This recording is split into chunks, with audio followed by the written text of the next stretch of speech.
This is Caroline Jones. My guest this morning is Jeremy Griffith, a scientist whose search for meaning has produced a book called Free, The End of the Human Condition.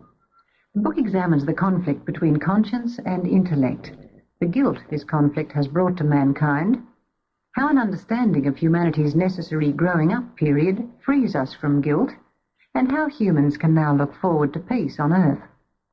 Jeremy was raised in the country. As a young scientist, he did a great deal of work in the wilds of Tasmania on the plight of the Tasmanian tiger.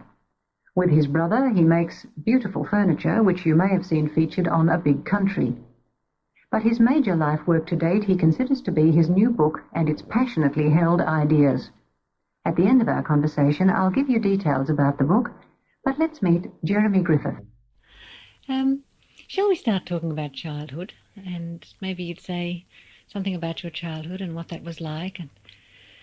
Well, I grew up in the country on a sheep property, and spent all my time playing with nature, I guess, in the bush. I was very fond of animals and birds, and that I guess I was fairly idealistic as a young man, and I guess all that isolation and the reinforcement I got from nature is the reason for that idealism. And the protection, my parents, whole background, I guess the isolation made me an idealist. What do you remember especially about teenage and the sort of feelings you were having then? Because it often seems to be a difficult time for us, those adolescent years. Yeah, I guess that's when we're orientated to life's problems. And in my case, I was extremely idealistic. I had little awareness of reality, and I guess it's through our parents that we're orientated to life. We encounter the battles on Earth through discovering the battle that our parents are waging. And in my case, I saw my father as what I thought was a very good man. He almost sort of saintly, if you like, and yet the world didn't seem to recognise those qualities that I saw as so worthwhile and ideal. And so I guess my orientation as a young man was to try to champion his goodness in the world. And the journeys went on, and eventually gained an understanding of why we, as humanity as a whole, when I say we, I mean we humanity, aren't able to acknowledge the ideals that I held in such high esteem. Yes, and I know that has become something of a life work. I wondered, before we go into that, if you had, from an early age even, the idea of the existence of another world beyond this one which we live in. Not really. The world I was living in, I was very euphoric, very happy. My report card at school said I had a zest for living. It was only much later on that I discovered the oppressed world, if you like. I remember someone saying to me, "Oh, you should go and listen to this person who's giving a talk, come out from America," and I went to that. And he started off by saying, "Oh, all those who've had some experience of another fabulous world at some time in their life, put their hands up." And then he counted the hands and he said, "Oh, that's usual, 70%. I usually have at some time in their life experienced an awareness of another world." But for me, I was living all the time in that other world, and I was extremely idealistic. When I went to Tasmania, I went to Tasmania to look for a rare animal. I loved animals, and I heard about this extraordinary animal in my backyard almost. The rare animal. The rare animal, yes. Yeah. Well, and this Tasmanian tiger, and I was fascinated, and I thought, well, no one seems to be doing anything about it. I mean, I wasn't aware of the human condition, the real problems on Earth. I thought this seemed to be the priority as I understood it. So I determined to go and try and save the animal, and I hitchhiked to Tasmania and started there, and went on for a period of 6 years, and that after I'd finished my university degree in science. And I discovered then that the real problem was within ourselves. But when I came out of Tasmania, something like 28 years old, I was still incredibly out of touch with reality. It was a great mystery to me why the devastation of our planet, why the upset in people, the anger and aggression on Earth. It was a complete mystery. I mean, realists take the world of reality for granted. It's sort of self-evident, but to an innocent, to an idealist, it's an extraordinary mystery that no one's able to explain to them. And I remember, for instance, I could never go to a movie and sit through a movie. The only movie as a young man I sat through was a thing about Africa called Where No Vultures Fly. And I remember when I watched Gone with the Wind, for instance, and I saw that Scarlett O'Hara used other people, I just got up and walked out because I said people just shouldn't do that to each other. I can remember going to a very, coming out of Tasmania, being invited to this dinner party with all these important people, like John Walton, all these at that time, and I just couldn't cope. And eventually I stood on my chair and I accused everybody of being false and fake and laughing, and I was furious. I was black with fury because I thought that there was a real problem. It's like living in a house that's burning down and everyone's joking and pretending there's nothing wrong. So the world of reality was an extraordinary mystery to me. I was extremely idealistic. Was it very painful feeling separate, I suppose, feeling that you had almost a separate set of values from most others? The pain, I mean, I was living in a state of real happiness in myself. The pain was my inconsistency with the real world and the real world's inability to acknowledge the difference, that there was something, they were silent. There was this problem on earth that no one was addressing, the suffering of others, the unhappiness of people, and no one was looking at it. And you go to university, you go to school, and they teach you mathematics. I remember asking the mathematics teacher, why are we teaching mathematics? I mean, I couldn't adopt mechanism. I couldn't evade the whole truth of the ideals of that we should be all integrative and selfless and loving and helpful and kind. Why are we so competitive and aggressive and angry? And everyone was making jokes and laughing and keeping a brave front that I didn't know. To me, it was just blatant lies and denial of the real problems on earth. And I was furious and determined to champion, as I said, my idealism and never to let it go. And I remember when my father died, he was killed in a tractor accident, my resolve turned to rock. I said, I'm never, ever going to abandon my ideals. And but the incredible journey was, starting out so idealistic, was to finally one day discover there was a really good reason for our human upset and to learn incredible compassion for humanity. And I guess that's the journey, the grand journey adventure of humanity as a whole. And you've encapsulated these ideas, the result of many years of thinking, in a book called Free, The End of the Human Condition. I'm talking with Jeremy Griffith. Take us into the ideas, won't you, Jeremy? Well, let me say for a start that my book is holistic in its approach, or deterministic, or teleological, the argument. In essence, it accepts integrative meaning, as I call it. Integrative meaning to explain that atoms form molecules, and molecules integrate to form single-celled organisms, and single-celled organisms come together to form multicellular organisms, and then the next layer is multicellular organisms come together to form societies of multicellular. If you like, the biblical equivalent to that would be the wolf lying down with the lamb. And at a higher order still, all things will finally come together to form the larger whole. I guess the religious equivalent for that would be peace on earth and in heaven. So there's this development of larger wholes, and holism means tendency in nature. If you look up in the dictionary, tendency in nature to form wholes, and teleological or deterministic argument is one that accepts purpose. Now, that purpose is this drive towards the development of ever larger and more stable wholes. Now, the essential ingredient to form a larger whole is selflessness. The parts of the whole have to consider the welfare of the whole above themselves. So unconditional selflessness is the ingredient for the development of larger wholes.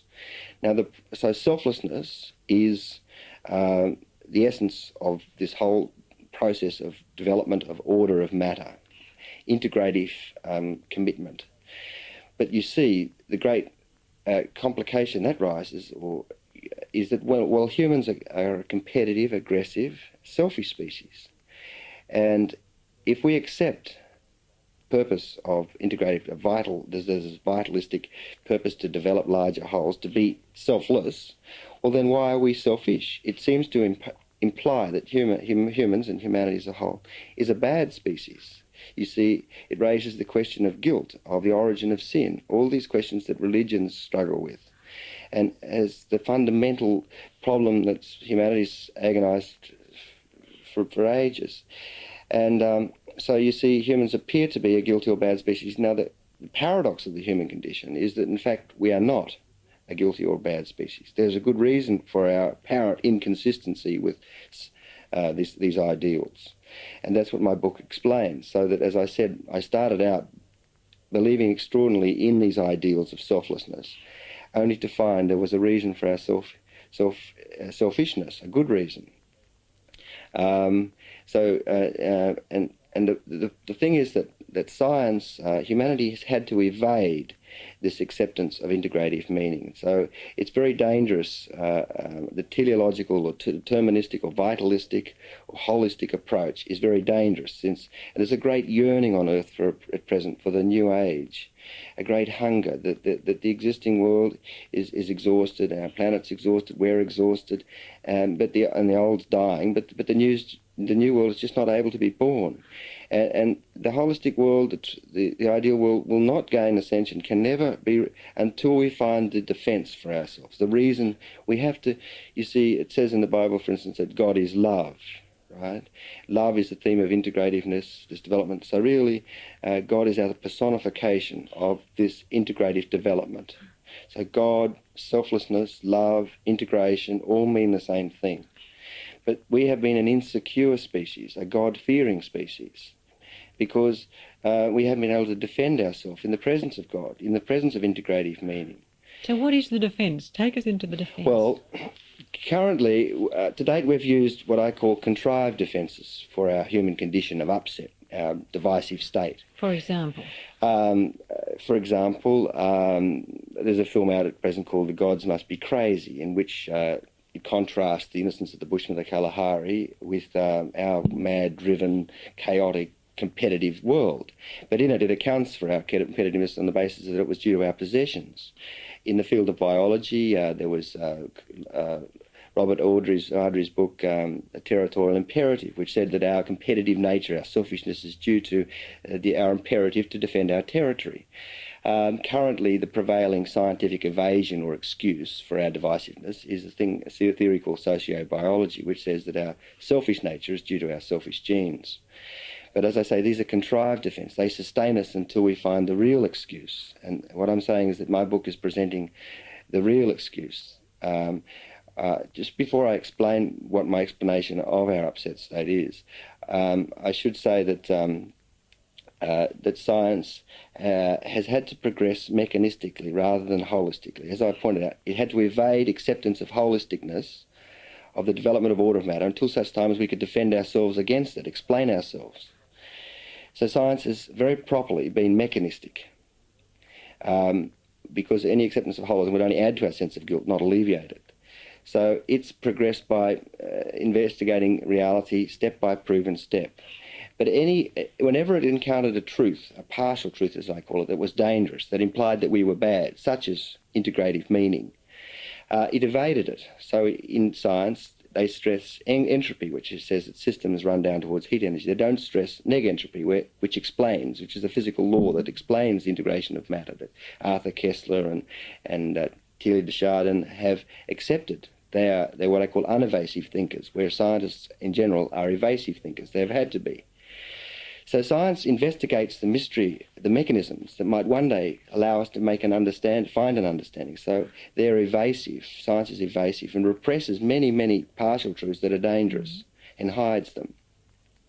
Now that means that when it's finding the understanding of ourselves, and it's finding all these pieces of the jigsaw of explanation, but it's unable to look at those jigsaw pieces right side up.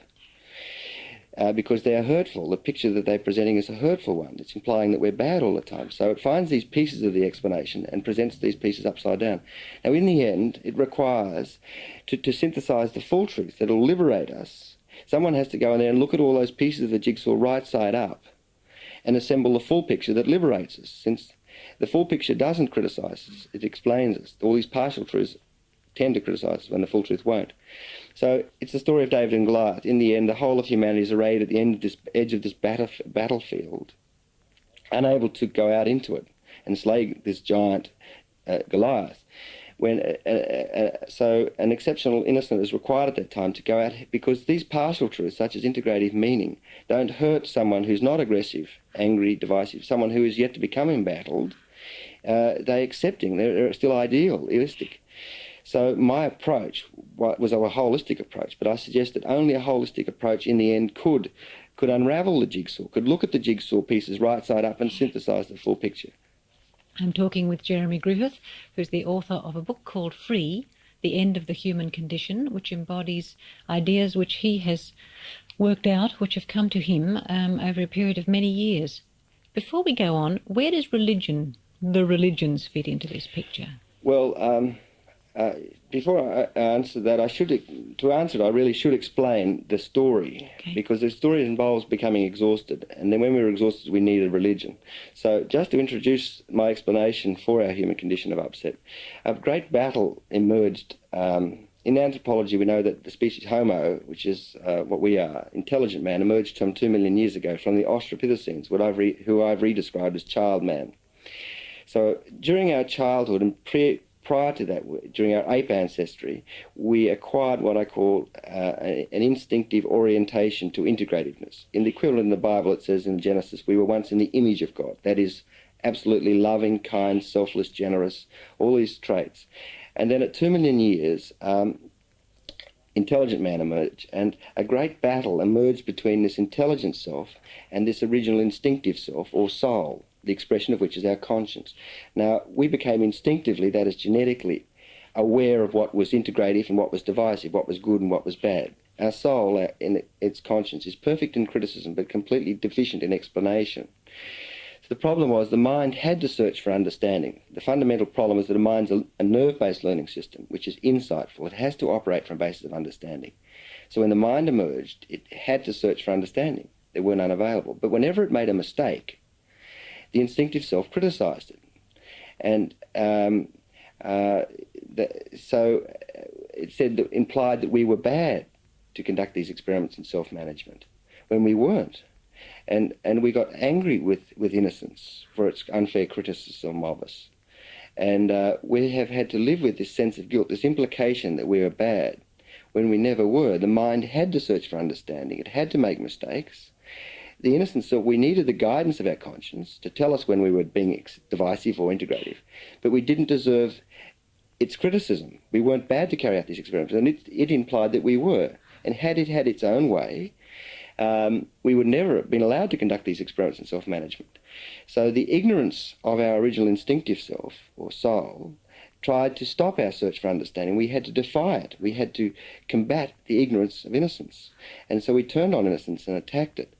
And paradoxically, we had to start evading integrative meaning, because all our upsets that emerged from this battle, we became angry with innocence for its unfair criticism of us. We became egocentric. Ego in the dictionary means conscious thinking self. Our ego became embattled, forever trying to prove that it wasn't bad, explain itself. It was a catch-22 situation. We needed the understandings we were setting out to find in order to defend ourselves. So and then we became angry and we became alienated. We started putting our fingers in their ear, if you like, to block out the unfair criticism. So the more we searched for understanding, the more angry, egocentric and alienated we became. In a word, upset, the more upset we became. And eventually we had to strike a balance. If we were too free from the imposition of these ideals, free to search for understanding, we would become too corrupt. On the other hand, if we were too obedient to these absolute truths of ideals, of integrativeness, of selflessness, we would never search for understanding. We would be too oppressed. So socialism stresses obedience to the absolute truths of being social, communal and selfless and integrative. Whereas capitalism stresses the need to be free to search for understandings. And we, as a community, vote. We say, oh, we're now too corrupt, we'll vote in Labor for a while and practice obedience to the absolutes for a while. And that becomes too oppressive and the need to be free, and so then we switch to vote in Liberals now. So we become more angry and more upset as we search for understanding. So what happens in the end is that we become excessively embattled. In the end, we can't live with ourselves. If we've been experimenting, and our ancestors that produced us, been experimenting in self-management, we can become excessively angry. Now, what do we do at that point?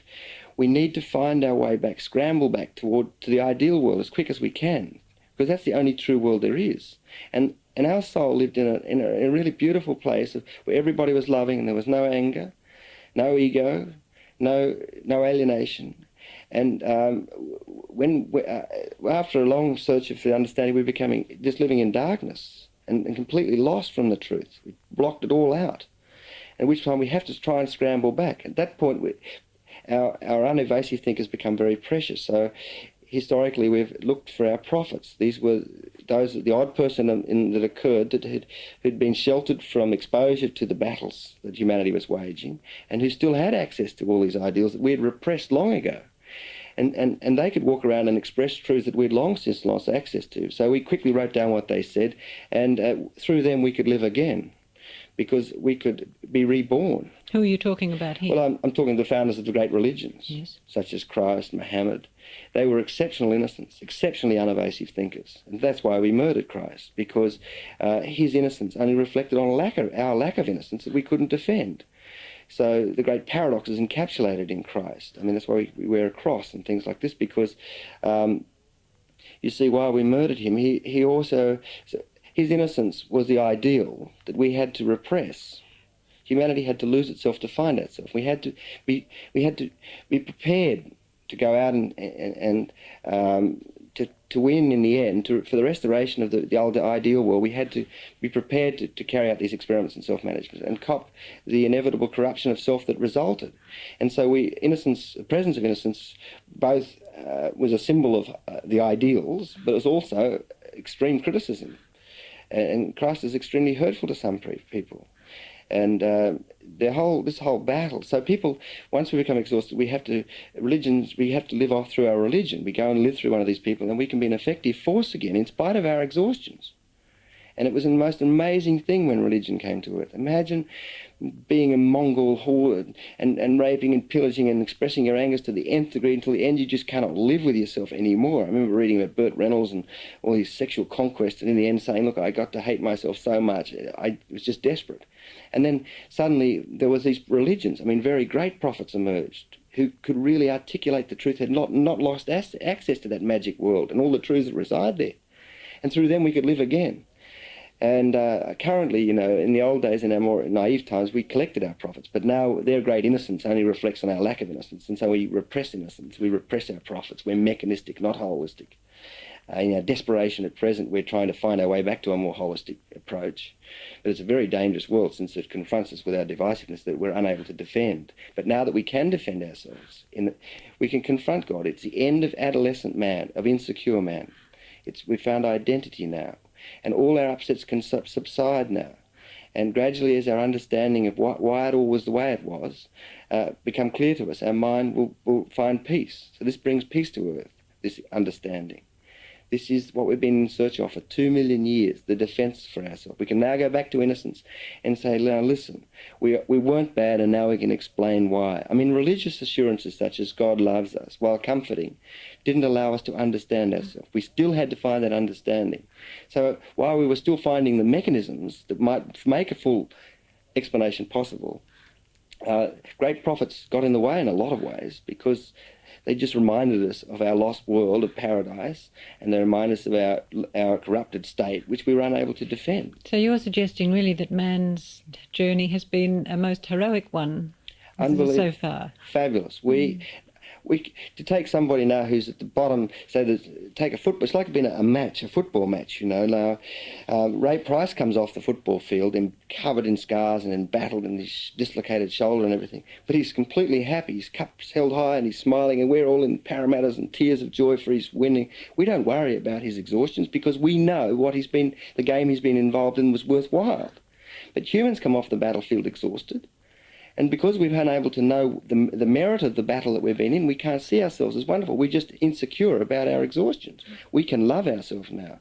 I can take an extreme, someone who's been, grown up with their parents have been, having been left in the cross or somewhere, these terrible things that are happening now outside this very rebuilding.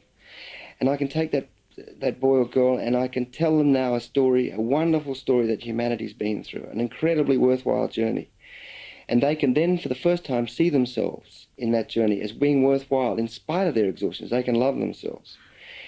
and they can and they have so much courage. I mean, they paint their hair red and they try to have an identity for themselves in spite of this incredible oppression that they're a bad person when they're not. And now they can love themselves. They can understand themselves. Understanding is freedom, is compassion. Jeremy Griffith is speaking, and he's the author of a book which contains his thinking for the last, 13 years? 13 years. It's called Free, the End of the Human Condition. What difference do you feel this is going to make to the world if people truly understand it and take it on board? What change could we see? It's not like a religion. Religion depended on abandoning our thinking self, this thing that got us into so much strife, and just living through these, hanging on to these ideals, which can become very important to us, because that's where you get sort of fundamentalist approach, because those religions are what's saving us, and any threat to those is challenged. But it's not like a religion. See, this is the understandings that our mind needs now. These are the tools to think with. In the past, we tried to understand that we could, but couldn't. What difference do you think it will make, though, to our attitude and behaviour towards the environment, for example? Well, as I say in my book, this is the end of a 2 million years lifestyle. We will now dismantle our cities because there's a book about in America now, best-selling, called Tom Wolfe's Bonfire of Vanities. He said New York is just a bonfire of vanity. Well, it is. And it's our egos now, our desire to try and establish our worth, that each one of us is committed to doing, to winning somehow, to winning a game of football, to win anywhere. We are punch drunk for relief from this incessant criticism we live with. That's ended now. I mean, all our competitiveness can subside now. I mean, we'll go on playing the game we've been playing for 2 million years. It'll take a while to dawn on us that it's all over, but it is all over. But what will be the effects of that? How will we see difference? Well, we won't be angry, we won't be alienated, we won't be egocentric. Our great difference in personalities that we see amongst humans are all our different encounters with this battle, with the human condition. So our personalities become very similar. I mean, people who try to put down the future, when they have a flash look at it occasionally, say, oh, it'll be boring. But they don't understand that we've lived off the adventure and repressed the other great positives because we couldn't have those other positives. But now we can afford to look at those other positives. There's a world that we've denied and repressed of so much magic that all the things that we've collected to sustain us, lovely meals at night, sex, all these other distractions, rate absolutely nothing. Would you see us taking more care of the world if we are truly illuminated by the idea that you outlined? Absolutely. Yes. I mean, I say in my book that the green movement and this desire for a steady state ecology to try and save our environment is really only a stopgap measure. We have to stop the fundamental upset within us. We have to resolve the anger, the alienation, the superficiality of people, us, we have to, those things are now soluble. We can go back now and unlock all the doors that have been locked inside us. All our upsets can subside, and then we will become sensitive, incredibly aware. There's a world out there of so much beauty that we can now tap, that we've never been able to tap. And occasionally a great artist might just make some cut a little window into that magic world through which we could all get a little access to the paradise. But there's a world, 1 minute of our life, 1 minute of the future, the beauty encapsulated in that would be more than all the beauty we can accumulate in a whole lifetime. There is nothing that man has created remotely compare with the magic of our lost paradise. So what is death then in the scheme of things that you're describing? The answer, if we were ideal still and hadn't become embattled and upset, death wouldn't worry us at all, because we would be so selfless, so concerned for the larger whole, that our life is only worthwhile in terms of what it contributes to the whole, and that we have a limited life is not a problem. But is death in any sense returning to the whole? Yes, we've departed on this grand journey, which has all been worthwhile, and so our life and everything about it carries on in the effort. Our effort's never lost, and that is really the true sense of our afterlife. All that we do is never lost. We say hello to someone in the morning and be kind. That goodness flows on, and everything about our life carries on. So it is true, but we don't come back as a cow, as Shirley MacLaine would superstitiously like us to believe. But we do have an afterlife. Our spirit, the determination of humanity to champion this wonderful device, the mind, carries on in the work of everybody. And death, in our insecurity, we become very afraid of death, and it can consume us, but it's just an expression of our lost access to the truth. And what is art? Art is people who cultivate some access back to paradise. So they, as I said earlier, try to cut a window back to paradise so we can live through it. And they do it at great pain to themselves. Once again, if you confront beauty, it only accentuates our sense of guilt. It confronts you with our lack of beauty. So artists can, like Van Gogh, they struggle so hard to grab this rose, and all they feel is the prickles. It just accentuates the question, are we a bad species? I mean, the rest of us can just go on denying and blocking it out and not even worry about that fundamental question. But if you grapple with beauty, you're grappling with God, you're grappling with the question of our goodness. And the more you discover beauty and find access to it, the more you make your life difficult and confront yourself with our inconsistency with it. So the artists give us all a respite, a place to go. We can go and touch beauty again through them and their work. Through music, through painting. Absolutely. In all those ways. What about your own art, your own craft, the making of beautiful and ingenious furniture? How does that fit into your thinking? How is that satisfying to you? How is it congruent with your philosophy? I grew up in the bush, and I've always been good with my hands, and because I have a lot of imagination, and so working with wood's incredibly rewarding. It's a wonderful material. It's been with mankind all time, so we have an affinity for it.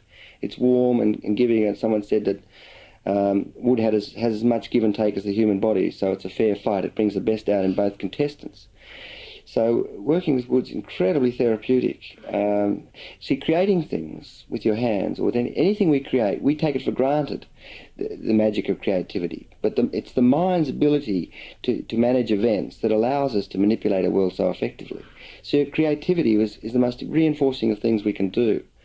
If we make something, the reinforcement, the marvel of that creation, it's just stunning. We take it for granted. As I said, we've been living with it so long, but really it's incredibly reinforcing. The magic of creation, of our ability to manipulate our world to our own desires, is an astounding talent. And so I think children television is numb. It doesn't give them the reinforcement. They should make things and be reinforced through that. The power of the ability to manipulate, to use their mind. And that should then raise the questions of the meaning of all this beauty and creativity. So making furniture for me was a stage in my development towards these more serious questions. Jeremy, what do you most hope for now? Well, I most hope that all the suffering on the world will stop and the devastation of the earth will stop. And my effort is towards that, to try to bring peace to earth at the most critical point. And I just kept focusing my life closer and closer to the real problem, and then tried to unscramble the real problem, and that led to these explanations, which bring peace to our mind. So will you keep moving around, speaking, as you're being increasingly invited to speak, meeting people? I will talk to anybody. I will do anything to help explain these ideas and bring peace to people's minds, to take the pain out of our brain, to champion humans, to give us the understandings that liberate us from our upset. And to bring us a better world by the sound of things. Absolutely. Jeremy Griffith. His book is called Free, The End of the Human Condition. You can order it by addressing an envelope to Jeremy Griffith, care of Caroline Jones, ABC Radio, GPO Box 9994, Sydney 2001. And as usual with all our guests, I'll be quite happy to forward your letter on. The cost of that book, by the way, postage paid, is $12. I do hope you'll join me tomorrow morning to hear Ita Buttrose.